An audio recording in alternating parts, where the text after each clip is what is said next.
What I'm talking about is getting these items out of your home completely. We'll talk about that in a second. Unless you don't mind spending $100,000 on a solar system, which is what you hear all the time. Solar is too expensive for the average person. This isn't true. Most of my systems are under $10,000 for an average size family. $10,000, that's less than a car to get on solar. Secret, again, conserve and reduce use and items. The problem, the average person, especially Americans, won't conserve or reduce. Here are some appliances to stay away from. Toasters, coffee makers, irons, hair dryers, hot curlers, curling irons, flat irons, coil electric stoves, Freon-based air conditioners, electric heaters, clothes dryers, electric water heaters, incandescent bulbs, which I'll talk about in a minute. This one's my favorite.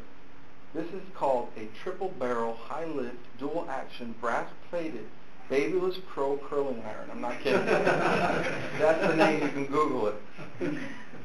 That thing looks more like something Chewbacca would carry around as a weapon. All of these appliances have what's in common called heat coil technology. Basically, it's like taking a car battery, taking a wire, connecting it from your positive to your negative terminal. What happens is you're going to spark it, and then it's going to start glowing red hot. You just made a heat coil. This type of technology will drain your solar system very quickly. Let's take another look at that wattage chart. 3,200 watt air conditioner, 5,700 watt clothes dryer, 3,000 watt water heater, 1,200 watt iron, 800 watt coffee maker, 1,000 watt toaster. When you compare these to some of these other regular items like a dishwasher or even an electric blanket, it's just a huge difference.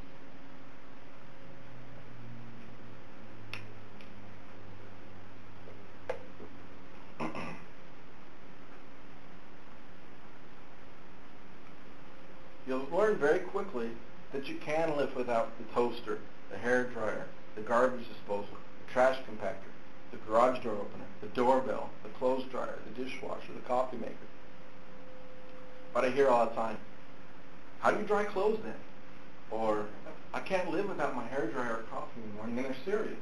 My answer, yes, you can. Humans have been living on this planet for thousands of years without coffee makers and doorbells and toaster ovens. And again, here's the difference between myself and a retail solar provider.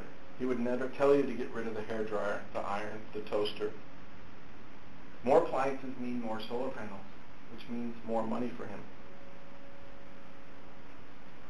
Like if I were a solar retailer, I would give a free toaster with every purchase like banks used to.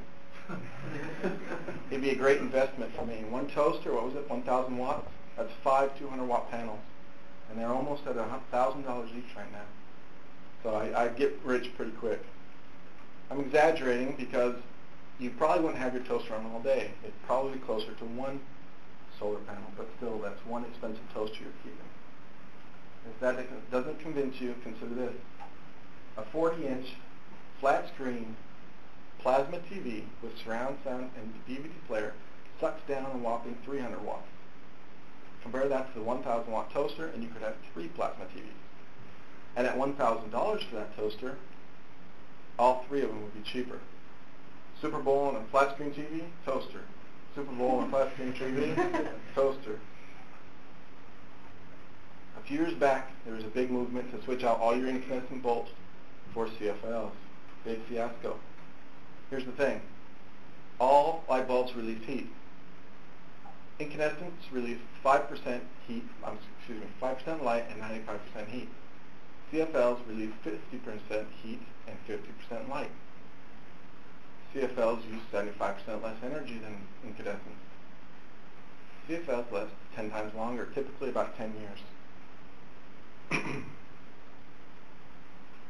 But at $1 each, CFLs are about 3 times more. Basically, an incandescent bulb is just a heater that glows really bright when it's on. Heat coil technology.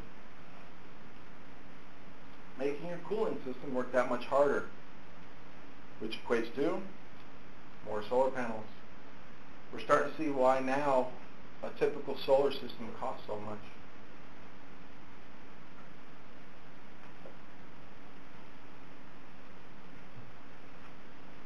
However, there is an alternative.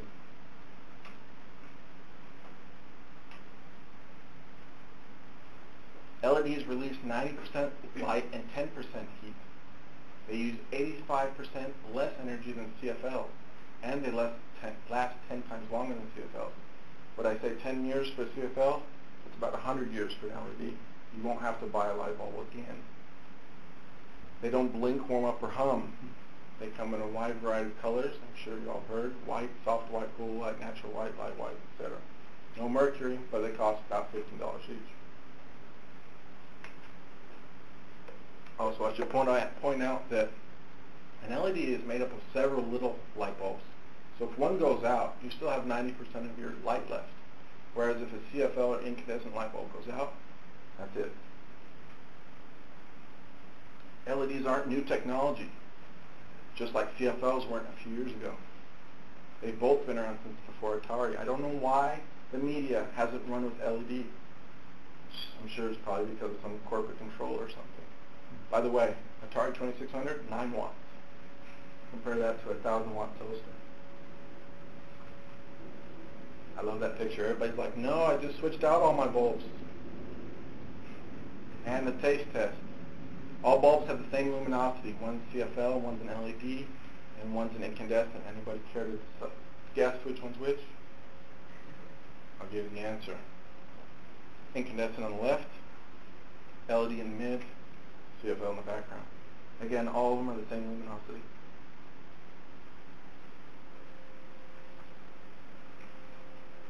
Types